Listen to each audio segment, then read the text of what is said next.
Most people assume that colonization is about land, money, or power.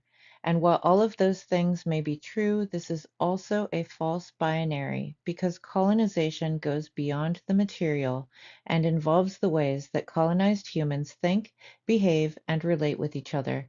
In this discussion, I seek to define what colonization has done to Western culture, how colonization accomplishes complete cognitive and behavioral restructuring through linguistic programming, illustrate this effect through several social examples, and then offer my suggestions to decolonize through a non-dual trauma-informed relational framework.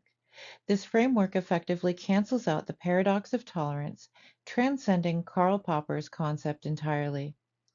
This slideshow includes linguistic anthropology, psychology, sociology, post-colonial theory, and makes them accessible and impactful. My work ties together Sapir-Whorf trauma theory, recursive thinking, and decolonial epistemology in a powerful, digestible arc. These three illustrations depict more than historical encounters. They represent a recurring psychological event, the imposition of a binary coded cognition onto a relationally structured world. In each scene, we witness the clash between two epistemologies, one shaped by Proto-Indo-European subject-verb-object grammar and hierarchical logic, the other grounded in relational linguistics, prioritizing context, process, and connection over fixed agency. My work identifies this as a core mechanism of colonization, not simply material domination, but linguistic restructuring that rewires human behavior. Through colonial language systems, entire populations are trained to think in terms of ownership, control, and linear causality, displacing worldviews that emphasize mutual interdependence, ecological attunement, and systemic reciprocity. Each group of colonizers, whether Iberian, Anglo-European, or feudal Nordic, carries a cognitive template encoded by their grammar, binary trees, rigid roles, and hierarchies of power. This grammar does more than organize thought, it organizes society. In contrast, the indigenous groups they encountered carried internal maps that reflected decentralized, recursive, and web-like networks, cognitive structures that were aligned with nature and collective well-being. My framework bridges this divide by showing that language is not neutral. It shapes nervous system regulation, social organization, and moral reasoning. When grammar fixes blame and codifies dominance, it leads to punishment, shame, and fragmentation. But when language is relational, built on aspect, fluid agency, and embedded context, it opens the door to healing, restoration, and emotional intelligence. In this light, colonization becomes not just a historical fact, but a chronic trauma cycle, one that can only be resolved by restoring the relational grammars that sustained human coherence for millennia. My work doesn't just critique the Sapir-Whorf hypothesis, it extends it inward, urging a mirror to be held to the thinkers themselves. It calls for the decolonization of thought, the deconstruction of binary reasoning, and the remapping of cognition through the grammar of interbeing. Today, we begin a journey into how language has shaped our minds, our mental health, and society's concept of normalcy. Western psychiatry and grammar structures like subject, verb, object have colonized how we even think about ourselves and how we even perceive the world. But what happens when the mirror we hold to others forgets to turn inward? Sapir-Whorf proposed that language shapes thought, but they externalized their theory, observing others without applying it to themselves. Colonial grammars like English encode agency, control, shame, and binaries. When our very grammar is authoritarian, our institutions follow suit. Contrast that with ergative absolutive languages, or those that prioritize aspect over tense, where growth and relationship, not guilt and blame, are center stage. Our grammar wires our nervous system. Proto-Indo-European and subject-verb-object languages enforce fear, control, and binary logic, or what I call bicoded reasoning. Children raised in SVO cultures perform hierarchy, mask their distress, and develop behaviors which are pathologized by the DSM. But what if behavior isn't disordered? What if it's a reflection of a disordered culture? Tagalog, Hawaiian, and Lakota languages embed compassion, mutual attunement, and reciprocity. Binary linguistics result in cognitive processes that forget the forest to label the tree. This unapplied insight is particularly significant when considering Sapir-Whorf's theory because they neglected to turn that mirror around and look at our own culture and behavior. The dominant Western linguistic model looks outward, fragmenting the world into subjects and objects.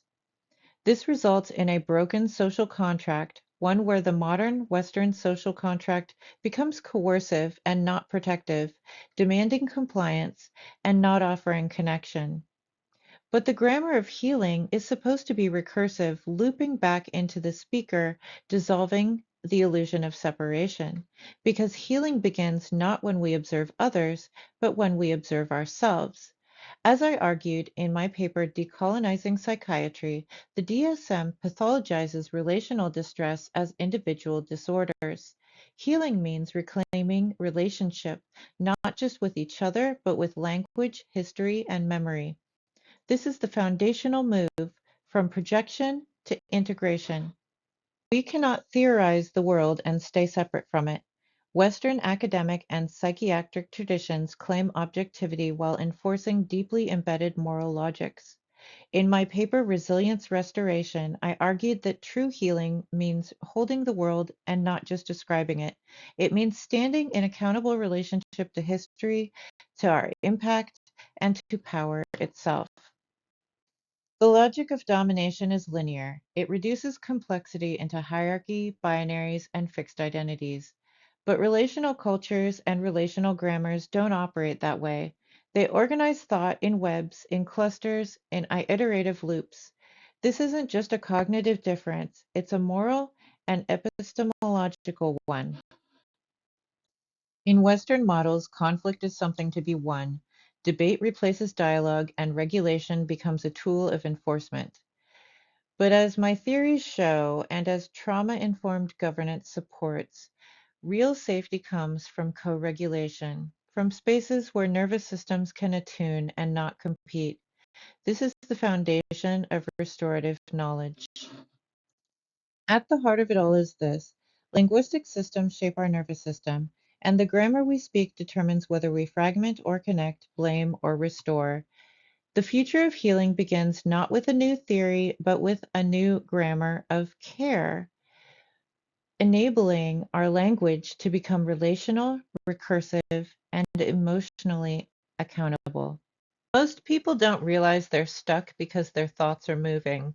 But what these images reveal is that linear thinking can trap trauma in the body by looping old memories through rigid narratives, making past pain feel like it's still happening now. This is how the body keeps the score. Binary cognition based on linear cause and effect logic tells us that what happened is frozen in time. The mind replays the wound like a film strip with no end. The body responds accordingly: shallow breathing, tight muscles, racing heart, chronic stress, chronic pain, and chronic conflict. But it's not because people are bad or broken, it's because their linguistic system taught them a way of thinking that confuses repetition for reality. Relational cognition works differently. It allows the brain and body to orient to context instead of chronology. It says, "This reminds me of then, but it's not the same." That shift opens the door for somatic release, emotional repair, and eventually, real forgiveness.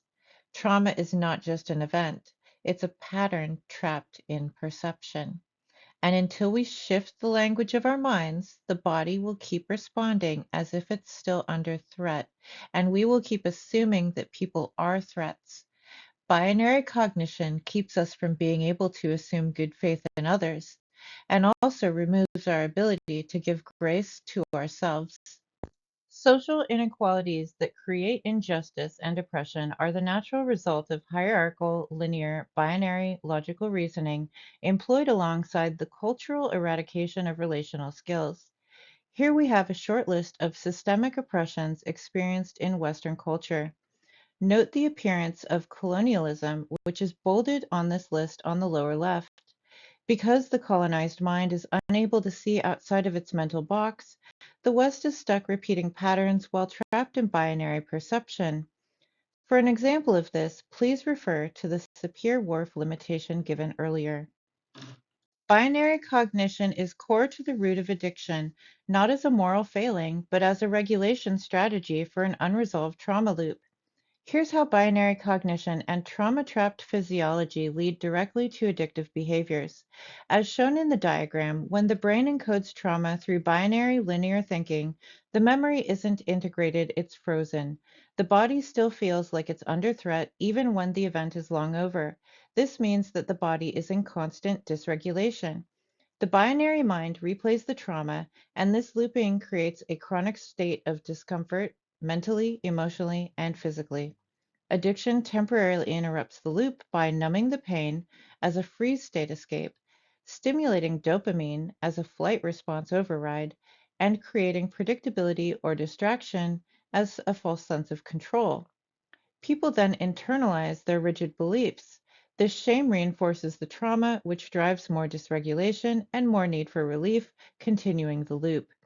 When people feel safe in connection and fluid in meaning making, the need for external regulation fades. So addiction is not the problem, it's the body's solution. But it's a solution that only makes sense when you're trapped in a system that doesn't teach you how to heal relationally. It's not really about getting high, it's about just trying to feel normal. Over the past couple of weeks on social media, I've had several powerful conversations aimed at engaging people stuck in binary thinking, particularly around topics like boundaries versus emotional attunement, relational versus rule based morality, and how trauma manifests in polarized cultural behavior. Let's begin with a moment we've all witnessed or lived. Someone sets a boundary, someone else says they feel hurt, and suddenly we're in a moral standoff. People who expect others to abandon themselves are unhealthy, someone insists. But what if that's a false binary? This slide reflects a conversation where I explained it's not a choice between abandoning yourself or others. Emotionally mature people don't do either. They know how to stay with themselves and stay connected. We've been taught that safety requires isolation, but in reality, relational boundaries and emotional attunement are not opposites, they're siblings in the same nervous system. I engaged someone on Facebook who claimed that people who expect others to abandon themselves are unhealthy. My response reframed the issue not as a self abandonment or self centeredness, but as a false binary. I explained how emotionally mature people don't abandon themselves and how relational models allow for mutual regulation instead of power struggles. On a different occasion, I engaged someone with the last name Jasper in a Facebook group for therapists trained in applied behavioral analysis, or ABA. While referencing the idea that binary culture teaches us it's either protect yourself or lose yourself, I offered a third way, relational attunement. I used the image of binary fencing to explain how relational society doesn't suppress needs, it integrates them through mutual regulation. Binary culture gives us two survival scripts: protect yourself or lose yourself, fight or freeze, disappear or dominate. But there's a third option, and that's what this slide is about: relational attunement. Relational attunement says, I don't have to disappear to keep you safe, and you don't have to control me. We can learn to regulate our own nervous systems together. But as the Sapir-Whorf theory and these conversations clearly have illustrated, binary logic precludes its users' abilities to see the third option, which keeps them trapped in non-productive, fear-based loops. While talking to someone defensive about self-centeredness, a meta user on Facebook argued with me that being upset when someone has boundaries is toxic. I gently dismantled that claim by explaining how trauma can mask itself as manipulation and how judgment without context repeats empire's logic of exile. This gets to the heart of my argument. Binary cognition is trauma logic. It's the brain trying to protect us from chaos by collapsing complexity. But trauma freezes us in linear time, where everything is urgent, dualistic, and unsafe. Relational integration restores flexibility. It lets us move from either or to both and, from judging to witnessing, from reacting to relating.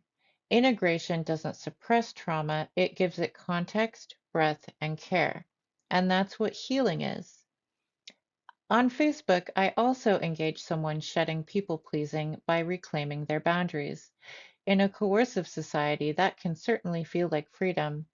But if we pause and ask what kind of boundaries are being set and what respect really means in empire, we start to see the trap. Empire trains us to define disrespect as anything that threatens the ego. We're taught that boundaries means asserting control, withdrawing access, or demanding a performance of behavior which soothes our nervous system, but often that soothing comes from power and not from relationship. If someone crosses an invisible line we've drawn, we label them as harmful, cut them off, and call it healing. But what if that's just empire's emotional programming playing out in relational clothing? In Decolonizing Psychiatry, I wrote that colonization severs people from relational wisdom and replaces it with scripts of dominance, avoidance, and moral surveillance. This idea of zero tolerance for disrespect is still binary, still rule based, still about managing discomfort rather than metabolizing connection. The real shift here isn't just from people pleasing to strong boundaries, it's from control to curiosity, from emotional punishment to repair, from categorizing behavior as safe or unsafe to actually listening for what the pain is underneath. Because if we don't rewrite the grammar of respect, we end up reproducing the same empire just with better vocabulary.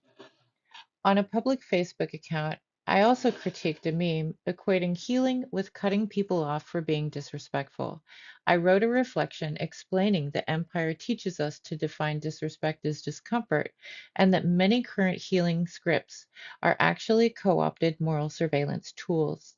I argued that true healing means metabolizing connection, not enforcing emotional control through cancellation. Here, I tackled two cultural myths that protection requires walls, and also that compassion means the opposite, having none whatsoever. But these are not either or scenarios, and this is a binary trap. True compassion includes boundaries. Walls, when built wisely, protect both people. They aren't weapons, they're containers. In a regulated system, you can say no without exile. You can set limits without severing love. This is the logic of relational systems and not punitive ones. In a final conversation I've had on social media recently, I created a list contrasting binary cognition versus relational integration using somatic trauma loops and neurobiology to explain how people get stuck defending or attacking instead of relating. I tied this directly to how addiction, suppression, and moral polarization all stem from frozen trauma in linear time. Binary culture gives us two survival scripts. Relational attunement says we can do both. These three images from social media clearly illustrate that we are currently living within the belly of a totalitarian beast, and we never fully escaped the conditions that created Nazism in Germany. The Holocaust was not some distant historical event, but an ongoing lived experience. And in order to reshape our culture and move away from totalitarian regimes, we must change our thinking. This starts with our linguistics. Let's look at how these individual interactions manifest themselves on a macro level in a society. These two memes shown here are mere projections, both born from the same structural wound, a society that has lost its ability to metabolize its differences through relationship. They reflect the end result of SVO linguistics shaping binary cognitive processing, a breakdown of social cohesion, the weaponization of identity, and the projection of unresolved trauma onto political opposites. These memes don't challenge the power structure, they stabilize it by keeping attention locked on interpersonal blame. Each meme attempts to frame the outgroup as the source of coercion, reinforcing the illusion that one's own side is just reacting. Both sides accuse the other of demanding ideological conformity, silencing dissent, and destroying tradition or freedom. This is mutual projection. The traits most feared or disowned in the self are projected onto the other. What each meme actually reflects is an unresolved internal polarization that has not been integrated. These are fractured internal parts made external. Both are fragmented parts of a larger societal self that cannot see its own shadow. The rainbow character and the MAGA character are parts of the collective psyche in survival mode. Both are yelling into a void, demanding control as a way to soothe their internal chaos. This aligns with my personal theory that domestic violence and abuse are actually just unregulated trauma responses. Both attempt to assert mattering in a system that erased them. Both are symptoms of a deeper relational breakdown caused by binary cognition. The social theories I am currently developing are based on the trauma-informed movement, polyvagal and attachment theories, and they support modern decolonization efforts. My theoretical framework combines certain aspects of both conflict and functionalist social perspectives, and view these social problems as symptoms of a malfunctioning system pointing to linguistic roots that cut humanity off from their ancestral tools for transforming disagreement into growth. Binary culture conditions us to shame, blame, and exile nonconforming beliefs or dysregulated behaviors rather than integrate them by understanding. This is how coercive systems maintain control, not through unity, but through polarized fragmentation where both sides are locked in a loop of reactivity and mutual invalidation. Healing comes when we recognize that the path lies not in exile or mockery, but in restoring emotional safety, attunement, and collective curiosity. We're not here to win debates. We are here to restore relationship. Every one of these slides reflects a shift from domination to dignity and from control to connection. That is the invitation of my work, to become fluent in the language of relational safety so that we can co-create a world where no one has to abandon themselves to belong. Collapsing the binary through non-dual trauma-informed relationality creates a framework where safety, accountability, and integration can coexist. The social theory that I am currently developing doesn't just respond to the paradox of tolerance proposed by Karl Popper, it transcends it by dissolving the conditions that create the paradox in the first place. The paradox of tolerance states that if a society is tolerant without limit, its ability to be tolerant will eventually be seized or destroyed by the intolerant. So to preserve tolerance, we must be intolerant of intolerance, creating an ethical bind. My framework resolves it by shifting from moral polarity to relational feedback, moving from suppression to regulation, and transcending the need for tolerance altogether. In a trauma-aware non-dual system, boundaries are upheld not through exclusion, but through relational repair and collective regulation. Tolerance isn't just passive acceptance, it's an active process of harmonizing difference without abandoning safety. This means intolerant behaviors don't go unchecked. They are addressed without becoming the very thing we fear: oppressive, retributive, binary. Diversity is not tolerated, it's integrated. Conflict is not a threat, it's regenerative. Justice is not retributive, it's restorative. This renders the paradox irrelevant because the underlying fear that fuels intolerance, equating difference to danger, no longer applies. Tafari Foster argued in their paper Reclaiming Memory, Decolonizing Historical Narrative in Academia that Western epistemology is built on linear logic, material proof, and the Cartesian split between spirit and science. The native worldview is cyclical, symbolic, and embodied. The result, the scholar sees puzzle pieces, the elder sees memory. And in many universities today, the scholar gets the podium while the elder remains a footnote. I strongly agree and hope to use my position as an academic scholar here to amplify Indigenous and pre-colonial tradition by publicly advocating for the return of collective wisdom through our ancestral origin voices being reintegrated into the global historical narrative. As Mahatma Gandhi famously said, the science of nonviolence can alone lead one to pure democracy. Here's a list of the references used in the slideshow. These are all of my previous papers that I have drawn off of in the creation of the slideshow. These papers are all available on ResearchGate and are pending peer review. I would like to give special thanks to Washington State University and my Psych 464 classmates, Venezuela, Grant, and Coates, who collaborated with me on a group project regarding cross-cultural mental health approaches, and who subsequently have indirectly contributed a great deal to this project. Here are some of the outside sources used in this presentation, but for a full and comprehensive bibliography, I would recommend reading my ResearchGate papers and checking their reference pages.